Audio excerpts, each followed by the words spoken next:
posibilidad de grabar el que inicia la reunión.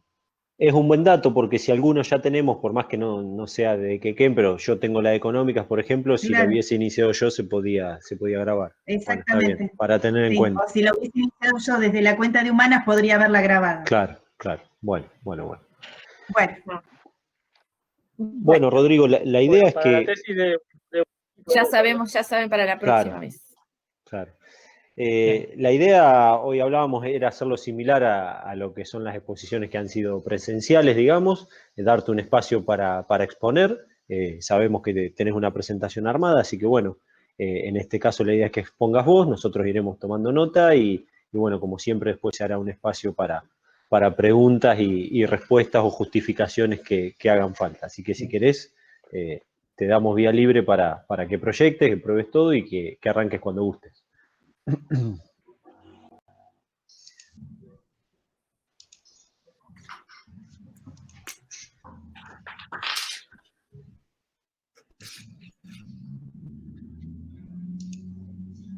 ¿Ahí se ve? Perfecto. Sí, perfecto. Sí. Bien, a ver, segundo quiero probar si se cambió. Sí, se ve todo bien. Sí. Listo. Entonces empiezo, así ya terminamos. Cuando quieras. Bien, bueno, buenas tardes a todos. Mi nombre es Rodrigo Vallejo. Les voy a presentar mi trabajo de tesis, herramienta de control de la producción en una pyme del sector textil. Mi tutora a cargo, fue Ramiro Santiago y cotutora María Luz. Bien, esto es un poco los temas que vamos a ver en la presentación, la introducción, objetivos que se plantearon en el trabajo y luego distintos temas que se fueron desarrollando, como es el diagrama de flujo, pronóstico, planificación de ventas y operaciones, programa maestro y por último planificación de los requerimientos de materiales y concluimos con las conclusiones. Bien, como introducción, el trabajo se realizó en una pyme que se localiza en Necochea y que se dedica a fabricar y comercializar calzado. Cuenta con 45 años de trayectoria en este rubro y actualmente son 3 los empleados que trabajan dentro de la fábrica. Sus principales consumidores se encuentran al sur del país, como puede ser Neuquén o Comodoro Rivadavia, pero también algunos clientes acá de la zona compran del producto y lo venden en sus distintos comercios. Bien, el objetivo general que se planteó fue la implementación de la herramienta de control de la producción para la planificación de requerimientos de materiales. Y luego los distintos objetivos específicos era describir el proceso productivo, que es clave para desarrollar esta herramienta, implementar una estrategia de producción para optimizar los recursos, diseñar el programa maestro, desarrollar el mismo MRP, que es el planeación de requerimientos de materiales, y por último, ir proponiendo alguna mejora administrativa que pueda ayudar a la empresa. Bien, el producto que se eligió fue la alpargata, ya que es el que mayor comercialización tiene de los que ellos ofrecen. Y se tomó los 3 modelos que ofrecen a sus clientes, que es el modelo clásico, modelo acordonado y reforzado. Bien, vamos a ver un poquito cómo se desarrolla el proceso productivo. Para esto tenemos el diagrama de flujo, donde vamos a ver los distintos responsables que actúan y las distintas actividades que se dan dentro de la fábrica. Primero comenzamos con el encargado y con la primera actividad, que es identificar el modelo y talla a producir. Esto puede darse de 2 formas. Una sería que un cliente se ponga en contacto con la empresa y solicite X cantidad de alpargatas en un modelo y talla específico. O la otra opción es que ellos mismos, es decir, el mismo encargado, vea que hay bajo stock en un determinado modelo. Una vez que ya saben qué modelo se va a producir, chequean si hay materia prima. En caso de que no, lo que hacen es comprar la materia prima correspondiente. Todos los proveedores se encuentran en Buenos Aires. Bien, cuando llega la mercadería, la materia prima, se hace una recepción y luego se almacena. Luego ya se incorpora el siguiente responsable, que es el empleado, y proceden a cortar la tela. Para esto utilizan una máquina que se llama troqueladora y distintos moldes para ir cortando la tela. Lo que ellos hacen es apilar varias capas de tela para que en un solo corte obtengan varias piezas de esa unidad, sería. Luego lo que hacen es ponerlo en bolsas con el talle correspondiente y lo envían con un costurero. Este proceso actualmente, el de costura, es tercerizado, pero antiguamente lo hacían ellos mismos dentro de la fábrica. Bien, además proveen al costurero todos los elementos que precise, como puede ser el elástico o el hilo que utiliza. Bien, una vez que están las costuras hechas, todo esto vuelve nuevamente a la empresa, es decir, a la fábrica, y se almacena. Luego proceden a cortar las suelas y plantillas, que se hace de la misma forma que con la tela. Una vez que están cortadas, lo que hacen es con una máquina para pulir, sería suavizar los contornos para quitarles imperfecciones. Y con un sello lo que hacen es marcar el número de talla. Luego lo que hacen es tomar las distintas confecciones y ponerlos en una horma, que en este caso es una horma de maíz, un elemento que utilizan y que simula la forma del pie para que entonces de esta manera la tela, la confección, se va moldando a ese talle específico. Toman una plantilla y ambas piezas las colocan en unas estanterías móviles que utilizan para ir moviendo a lo largo del proceso productivo.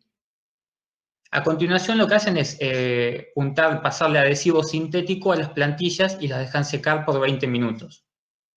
Una vez transcurrido este tiempo, con otra máquina que se llama Camboria, ese es el nombre, lo que hacen es, en sencillas palabras, es ir apretando el borde de la tela uniformemente alrededor de la horma para que se pegue con el adhesivo que se le incorporó.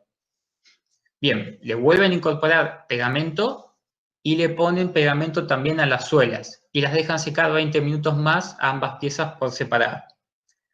Luego solamente queda con un calefactor eléctrico que ellos utilizan, es reactivar el pegamento.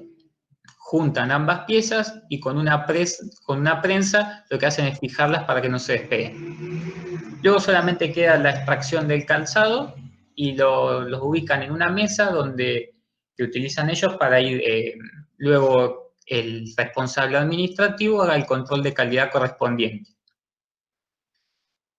Hay que aclarar que este control de calidad se realiza al final, por lo que si hubo algún problema, por ejemplo, uno de los problemas puede ser que la tela se haya manchado con el pegamento. Por ejemplo, si se manchó al principio, solamente lo chequean cuando el producto está finalizado. Por lo tanto, si hubo algún problema, es producto ensamblado que no pueden ofrecer a un consumidor, a un cliente. En esos casos, lo que ellos hacen a veces las terminan regalando o la usan ellos mismos. Luego, lo que hacen cuando el par ya está completo, lo empacan, lo ponen en una bolsa y forman pack de 2 unidades que de esa manera es lo que van a vender. Bien, vamos a ver cómo se distribuye la demanda o también llamado las ventas que ellos tienen. La distribución se compone en un 50% de ventas en clásico, acordonada 25 y reforzada 25. Esto es más o menos lo que serían las ventas a lo largo de un año en los distintos meses en los respectivos modelos. Si ven el mes de julio dice 0, esto se debe a que ellos cierran por vacaciones, entonces no fabrican ni venden unidades. Y también aprovechan este tiempo cuando vuelven de vacaciones para tomarse algunos días más y reacondicionar las máquinas y limpiar un poco el establecimiento. Bien, con esta distribución de la demanda o de las ventas, pasamos al pronóstico. Lo que se hizo es tomar estos datos y pronosticar lo que serían las ventas a futuro de un año. Se utilizó el pronóstico suavizado exponencial simple, ya que solamente se contaba con pocos datos históricos y se acomodaba muy bien a la tendencia estacional que presenta el producto. Bien, entonces este pronóstico utiliza una constante de suavización alfa que va de 0 a 1. Lo que se hizo es calcular distintos alfas y ver cómo se comportaban los datos. Acá van a ver, les mostramos 3 alfas, pero se comparó con 9 alfas distintos. De esta manera vamos a ver más fácil en el gráfico cómo se distribuyen los mismos y no queda tan cargado el mismo. Bien, entonces se calculó esos 3 alfa, así es como quedaría el gráfico. Tenemos la demanda en verde, en amarillo el alfa 0,1, el alfa 0,5 en rojo y azul el alfa 0,9. Luego de obtener todos los alfa, se optó por elegir el alfa 0,9, ya que era el que mejor seguimiento tenía de la demanda real y además, de entre todos, era el que menor error nos daba. Bien. Luego del pronóstico con estos datos, pasamos a la planificación de ventas y operaciones. Con estos mismos datos, entonces, lo que se busca en la planificación de ventas sería un equilibrio entre oferta y demanda.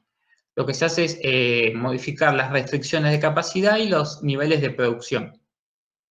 Van a ver que a partir de acá, en el plan de ventas, vemos las unidades totales que se requieren en un mes. Después van a ver cómo llegamos a algo más específico. Por ahora solamente vemos las unidades totales. Una forma de alcanzar este equilibrio que les comentaba de oferta y demanda es utilizando estrategias.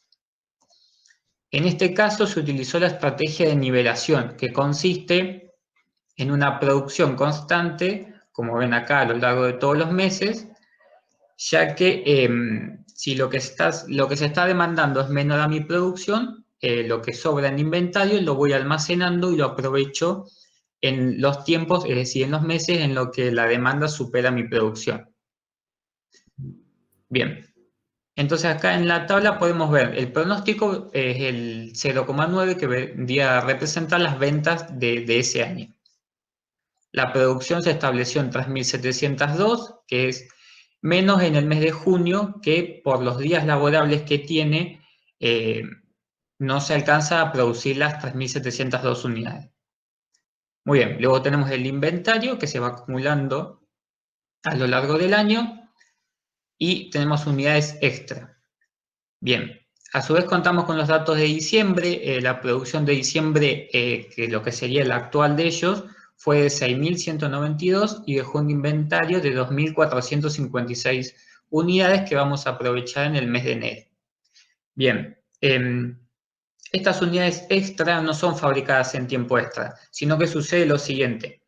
La capacidad que les comentaba productiva, en este caso es de marzo hasta junio, con los empleados que tienen, producen 200 unidades diarias. Y de agosto hasta febrero de 344. Entonces, ¿qué pasa? Si nosotros ahora adaptamos mi producción a un nivel mucho más bajo, por ejemplo, en el mes de enero, por los días laborables de 344 unidades diarias, tomemos como ejemplo 20 días, sería 6.880 unidades al mes. Entonces yo ahora bajo mi producción, pero la capacidad real productiva no la pierdo. Por lo tanto, si yo necesito hacer unidades, las estaría haciendo en las 8 horas laborables y no necesito de tiempo extra. Bien. ¿Qué más? Entonces tendríamos en el mes de enero, se demandarían 7.000 unidades, la producción nivelada está en 3.702, más el inventario, pero como están faltando unidades, se producen unidades extra que son 1.114. Y lo mismo sucede en el mes de febrero, que no se alcanzaba entre la producción nivelada y el inventario. Así es más o menos como sería el gráfico. Tendríamos la producción constante durante todo el año, en verde, el pronóstico cómo se va comportando y el inventario. Vemos que al principio empieza bastante bajo, se va acumulando ya que la demanda, lo que se va demandando es menor a mi producción, y llegado el mes de septiembre, octubre, podemos aprovecharlo y vamos atendiendo los requerimientos perfectamente. Bien, desde esta planificación de venta y estos datos pasamos al programa maestro.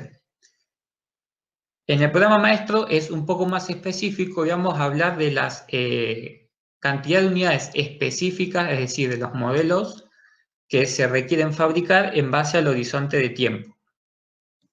Dentro de este programa maestro surgen 3 preguntas. La primera es ¿qué producir? Por ejemplo, si tomamos el mes de abril, se requieren 3.040 unidades en total. Bien, como el programa maestro indica unidades específicas, vamos a distribuir eso, 3.040 unidades en los distintos 3 modelos que ofrece esta compañía. 1.520 unidades en clásica, 760 en acordonada y 760 en reforzada.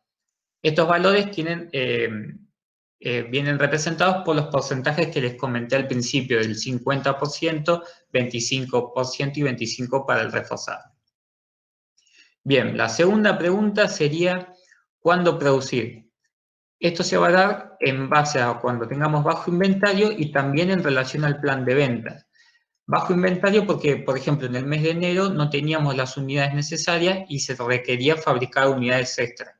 Y además, el plan de venta tiene relación porque nosotros vamos a ir produciendo por la estrategia de nivelación de producir durante el año una producción constante. Bien, y la tercera pregunta sería ¿cuánto va a ser necesario producir? Esto va a estar definido en un tamaño de lote establecido por la capacidad productiva, que es lo que yo les comentaba de 200 unidades y 344. Obviamente mi capacidad máxima sería eso respecto a los meses en los que ellos pueden fabricar esas unidades. Bien, vamos a pasar al desarrollo. Entonces, por ejemplo, tendríamos en el mes de enero, según las unidades pronosticadas, 3.500, enero y febrero. Luego se va a comparar estas unidades pronosticadas con los pedidos reales de los clientes, que serían 1.851. Y un inventario inicial de 1.228. Bien, como los porcentajes del modelo acordonado y reforzado son iguales, los valores son similares. Tendríamos que producir 1.750 según el pronóstico y según los pedidos de los clientes 926. Y comenzaríamos con un inventario de 614 unidades. Bien, si sumásemos estos 3 inventarios, es el inventario inicial que yo les comenté en la estrategia de nivelación, que era el que nos dejó el mes de diciembre del año anterior, 2.456. Bien, vamos a pasar entonces a cómo se desarrolla. En el programa maestro, entonces, el horizonte de tiempo se estableció en días. Tenemos entonces el modelo clásico, el periodo de enero y los distintos días en los que vamos a trabajar. Tenemos un inventario inicial de 1.228 unidades. Luego tenemos las unidades pronosticadas, que sería el total, los 3.500 dividido los 22 días. Lo mismo sucede con pedido de los clientes, el total 1.851 dividido los 22 días. Y luego tenemos el inventario al final del día. Este inventario final se obtendría entonces de inventario inicial más el MPS, que ahora les digo lo que sería, menos el mayor entre las unidades pronosticadas y pedido de los clientes. Lo que se hace es restar el mayor porque se desea atender el 100% de los requerimientos. Bien, entonces, por ejemplo, para el día 1 tendríamos 1.228 unidades, menos el mayor sería 159, da un total de 1.069. Luego este inventario final pasa a ser el inventario inicial del día que le sigue, es decir, del día 2. Muy bien, luego tenemos el tamaño del lote o MPS, es la capacidad que nosotros podemos producir, o sea, las unidades que nosotros podemos producir en ese día, que se estableció en las 172 unidades. Entonces, cada vez que se requiera fabricar, se envía un lote de 172 unidades. Uy, perdón. Está. Entonces, bueno, los primeros 7 días, según el inventario inicial y lo que se va demandando, no hace falta producir, sino hasta el día 8 que se envía el primer pedido o lote de producción. Estos primeros días, esto se debe al inventario que viene acarreando la empresa, que con lo que tenemos más precisamente el inventario y lo que se va demandando, no hace falta la producción. Bien. Luego este sería el periodo de enero, también del modelo acordonado, es similar, como les comentaba, al modelo reforzado, por eso les muestro uno para no mostrarles todo igual.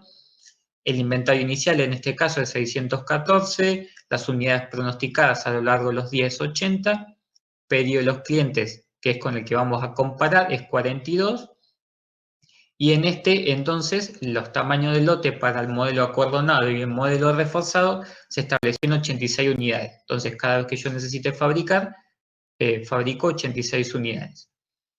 Bien. Estos serían los resultados, entonces. Obtendríamos del programa maestro un esquema de trabajo que indicaría, entonces, los días en los que hace falta fabricar y en qué cantidades para atender los requerimientos. Bien, yo les comentaba entonces al principio, los primeros días, que no hacía falta producir, lo que lógicamente llevado como, esto es en base a los cálculos, pero en estos casos lo que se puede hacer puede ser o dedicar el tiempo a otra actividad, como por ejemplo mantenimiento de inventario, o la otra opción es adelantar producción, ya que hay que tener presente que siempre puede surgir algún inconveniente, como por ejemplo alguna rotura de máquina o algún proveedor que se demora en traernos la materia prima. Por lo tanto, lo estaríamos compensando por ese lado. Y si surgiesen otros días más en los que supuestamente no habría que fabricar, lo que destinamos ese tiempo, por ejemplo, en controlar el inventario, ya que va a ser importante también para desarrollar todo este sistema programa maestro y MRP, la planeación de requerimientos de materiales. Bien, los totales que ven ahí, 4.816 y 6.880, tienen relación además con la estrategia de nivelación que vimos en el plan de venta. Por ejemplo, en el mes de enero yo les comentaba que la producción nivelada era de 3.702 y hacía falta producir 1.114 unidades. Por lo tanto, esa producción total es la correspondiente con los 4.816. Yo señalo y ustedes no lo pueden ver, perdón, ahí con el mouse. Y lo mismo sucede entonces con el mes de febrero, en los que hacía falta producir la producción nivelada más la producción extra, nos da 6.880.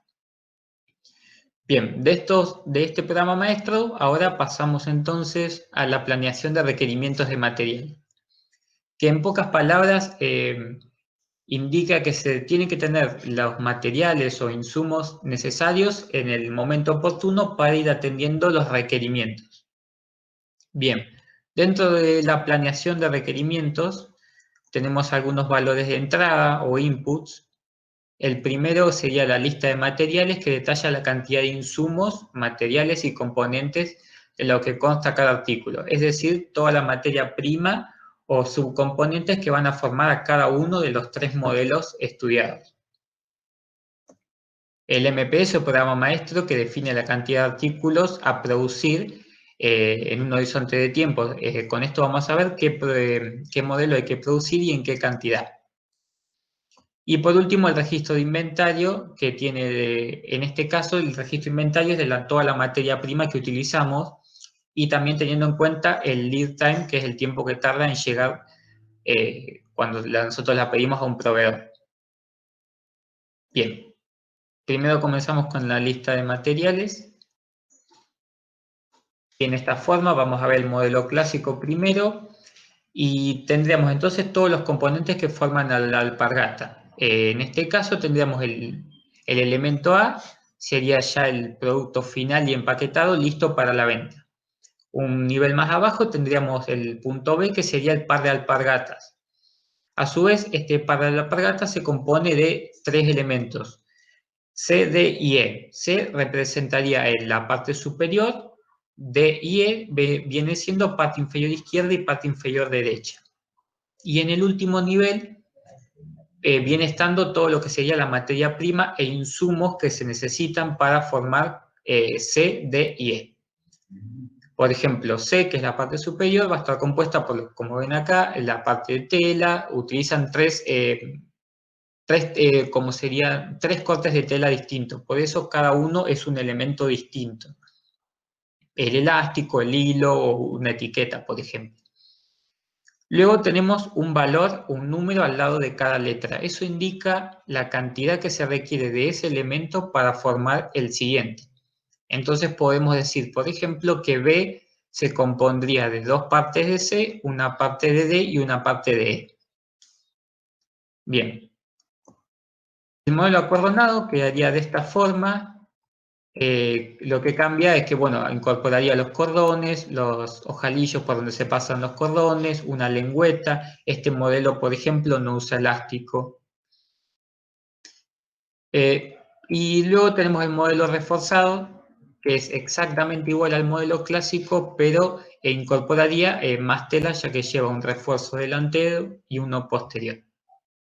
Bien, con esto ya sabemos entonces cómo se forman las alpargatas exactamente. Luego pasamos a la información del MPS, que es la información que obtuvimos con el programa maestro. En el horizonte de tiempo en programa maestro lo estábamos viendo en días. Ahora, para la planeación de requerimientos de materiales, lo que se hizo es tomarlo en semanas. Por lo tanto, lo que se haría es agrupar los datos en 5 días laborables. De esta forma, se fueron completando las semanas. Bien. Y el último valor de entrada o input es el registro de inventario. Por ejemplo, del modelo acordonado tendríamos toda la materia prima o los insumos que se requiere para formarla y las unidades que tenemos de ese elemento en inventario. Otra cosa que se hizo para que sea más fácil llevar los cálculos de la planeación de requerimiento es que había algunos insumos que se lo hizo como formar una unidad. Por ejemplo, lo que quiere decir, cada alpargata utiliza, en este caso acordonado, 6 ojalillos. Por lo tanto, lo que se hizo es que 6 ojalillos formen una unidad. Entonces, el valor que ven ahí, que dice 1606, indicaría que yo puedo fabricar 1606 alpargatas compuestas por 6 ojalillos. O, por ejemplo, el pegamento, se utilizan 6 gramos por alpargata. Yo puedo fabricar 515 alpargatas compuestas de 6 gramos de pegamento. Después, por ejemplo, bolsa no hace falta porque ya es único, un elemento único. Bien, entonces ya tendremos los 3 elementos que precisamos: la lista de materiales, el horizonte de tiempo y las cantidades que se requieren fabricar y el registro de inventario de toda la materia prima. Bien.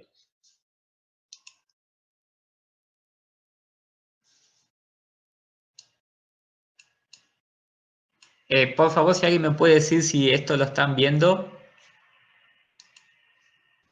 Se ve muy chiquito, Rodrigo. Bien. Pero se comparte sí, la pantalla bien. Sí, se comparte bien, ahí se ve mejor. Sí, se ve bien, tranquilo. Bien. Bien, entonces vamos a proceder a explicarles cómo sería la planeación de requerimientos de materiales. Tendríamos la lista de materiales y lo que se hizo fue tomar un elemento de cada nivel, el A, B, C y el I, por ejemplo. Bien. Entonces tendríamos los artículos A, B, C, I, la disponibilidad en inventario que tenemos, el tamaño del lote, que o sea, cada vez que se requiera unidades va a estar establecido por este tamaño de lote. El tiempo que tardaría en llegar, o por ejemplo B y C, que son subcomponentes, es lo que tardaría en ensamblarse. Luego tendríamos el periodo en semanas, las distintas semanas, y luego los distintos conceptos que se van desarrollando. Bien. Tendríamos entonces el requerimiento bruto sería las unidades que se están requiriendo en esa semana, o sea, lo que tenemos que cumplir, lo que se demanda. Recepciones programadas sería si nosotros ya tendríamos algún pedido que estaba próximo a llegar, que habíamos quizás comprado materia prima de antemano y tenía que llegar en determinada semana. En un principio no tenemos nada. Luego tendríamos la proyección de disponibilidad, que es lo que tenemos en inventario. Requerimientos netos, que es lo que nos está faltando para atender los requerimientos brutos. la recepción de orden, que sería cuando llega un pedido, y el lanzamiento de orden, el momento en el que está saliendo. Bien, por ejemplo, empezamos con el artículo A, que es el punto ya final. Los requerimientos brutos, estos, son los que provienen del programa maestro. Y tendríamos, por ejemplo, como les decíamos hoy, la semana 1 no hacía falta producir porque lo teníamos cubierto con el inventario. Ya la semana 2 se requiere 516 unidades, lo atendemos con el inventario, dejando un total de 702 unidades. Luego en la semana 3, ¿qué pasa? Tenemos 712, cubrimos los requerimientos 688 y deja un inventario de 24 unidades. Entonces, comenzaríamos la semana 4, es decir, el primer día, sin prácticamente unidades para poder trabajar. Entonces, en este caso, se optó por, teniendo en cuenta que tardan 4 días, hacer un pedido a principio de semana. De modo que terminando la semana, estaría llegando el pedido y podemos comenzar la siguiente semana sin problemas, fabricando sin problemas. De esta manera, el artículo A se fue trabajando de esa forma. Bien, acá vemos la recepción de orden de la cantidad de unidades que se requerían para seguir atendiendo los requerimientos. Y siempre teniendo en cuenta el tamaño del lote, que es lo que nuestra capacidad máxima que podíamos o producir o pedir en este caso. Bien. Luego, debajo, un nivel más abajo del A, está el par de alpargatas, antes del empaque. Bien, entonces el 860 pasa a ser el requerimiento bruto del punto B. Luego se va resolviendo, es muy similar, de la misma forma. En este caso, tendremos ya en la semana 3, donde están los primeros requerimientos. Luego en la semana 4, en este caso, como teníamos todavía unidades al terminar la semana 3 de 368, y teniendo en cuenta que el lead time era mucho menor, me permitía empezar la semana trabajando con lo que tengo en inventario, ya que al ser menor el tiempo que tardaba en llegar el próximo pedido, se podía trabajar sin problema. Por eso es que a veces pueden ver que el requerimiento neto, como en el punto A, está en negativo o en positivo. En ambos casos, los requerimientos están cumplidos. Tiene relación con en qué momento yo hice el pedido. Bien, de esta forma se va completando toda la semana. Y bien, luego del punto B pasamos al punto C. Esto ya ven que es muy repetitivo, perdón. Bien, el 860 pasaría a ser el requerimiento bruto del punto C. Pero ¿qué pasa? Yo acá, a ver si se ve bien. Sí, yo les comentaba que el punto C se requerían 2 unidades para formar B. Por lo tanto, lo que se hace al requerimiento bruto se lo multiplica, en este caso, por 2. Y otra cosa a tener en cuenta, como B conecta también con D y con E, el 860 en este caso, también pasa a ser el requerimiento bruto de estos 2 puntos. Bien. De esta forma, entonces, se va resolviendo en las distintas semanas. Igual que en los otros elementos, en este caso, con 1720 unidades en requerimiento, pasan a ser al producto o materia prima, en este caso el elástico, el I, que es el último nivel, como vemos acá, que pasa a ser los 1720 de requerimiento bruto en estos elementos. Va a pasar a ser de todos estos, es decir, del F, G, H, I, J y K. Lo mismo va a suceder con, por ejemplo, el D. Los requerimientos de L, M, I, N van a estar en función a lo que indique D. Bien, de esta forma también, ya les digo, es muy repetitivo los cálculos que hay que hacer. Y terminaríamos, por ejemplo, en este caso, en lanzamiento de orden, tendríamos en la semana 4, 5, 6 y 7 que se requieren 1720 unidades. Ya en este punto es materia prima. En lo que vimos anteriormente era subcomponentes, es decir, lo que se iba armando. Entonces, estos 1720, por ejemplo, el elástico, una unidad de elástico es de 0,04 metros. Quiere decir que 68,8 representarían los 1720 unidades. Entonces, cada vez que yo hago un pedido en las semanas, va a estar representado por esta cantidad de unidades, o sea, 68,8 metros. Con esto voy a poder ir atendiendo los requerimientos de las distintas semanas, o en este caso de este par de modelo clásico, mejor dicho. Bien, de esto no hay nada más. Y bueno, por último llegamos entonces a las conclusiones. Primero hay que decir que la empresa tiene capacidad ociosa. Yo les comentaba que actualmente solamente son 3 los empleados que trabajan, pero antiguamente, es decir, en sus mejores tiempos, contaban con hasta 15 empleados. La fábrica está, está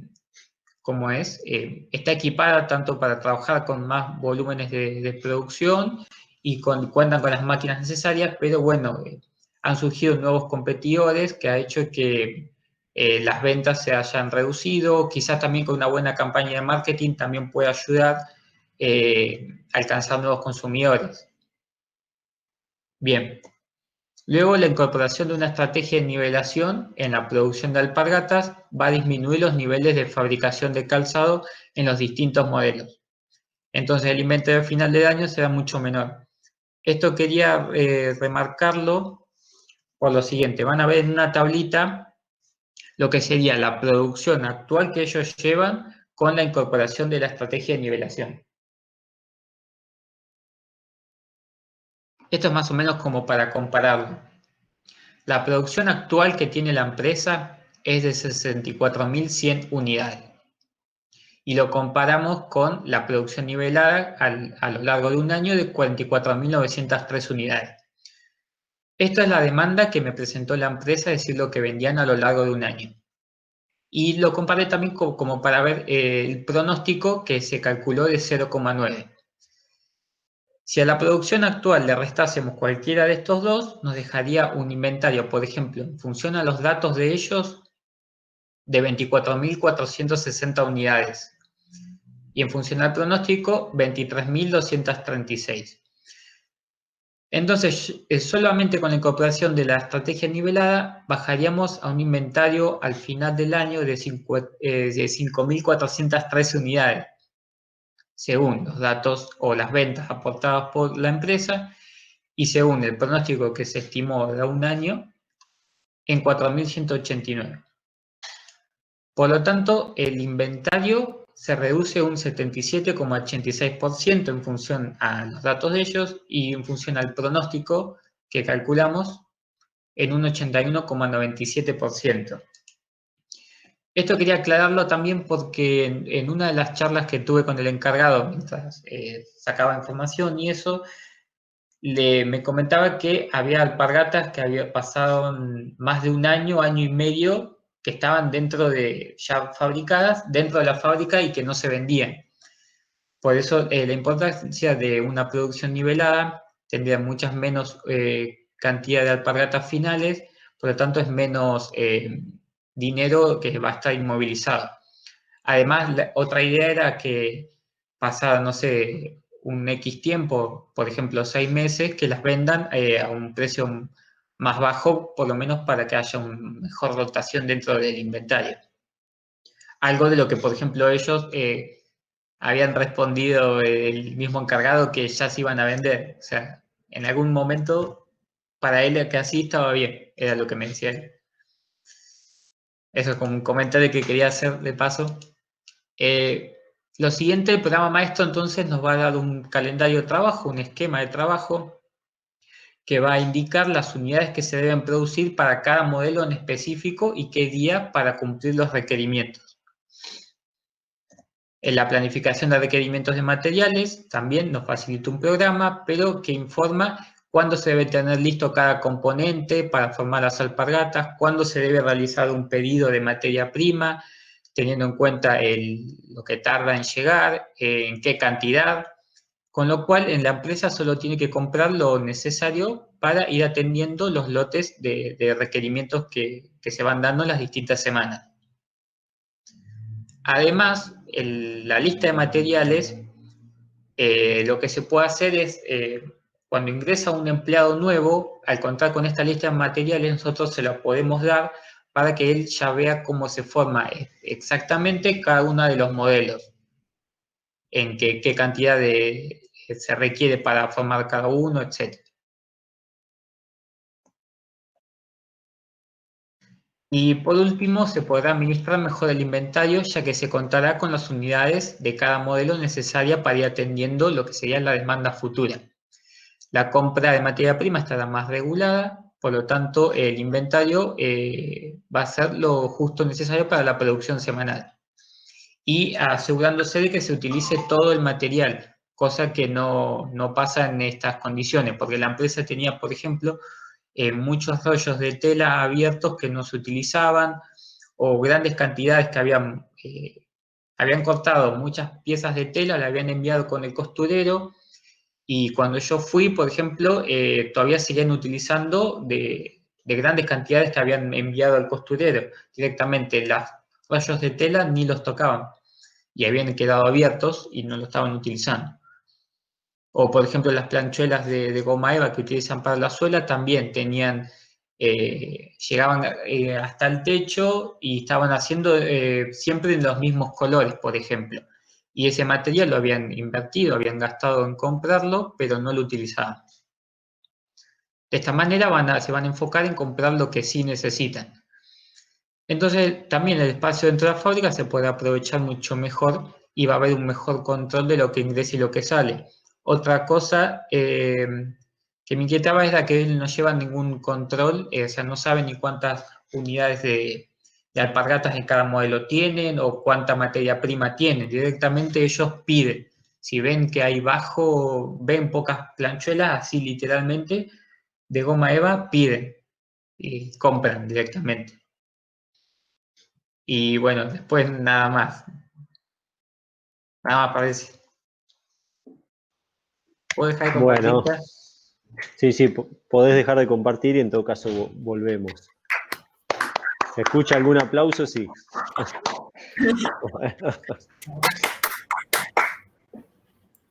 Bueno. Bueno, llegué tarde al aplauso, pero acá estoy aplaudiendo. No sé cómo quieren hacer. Con los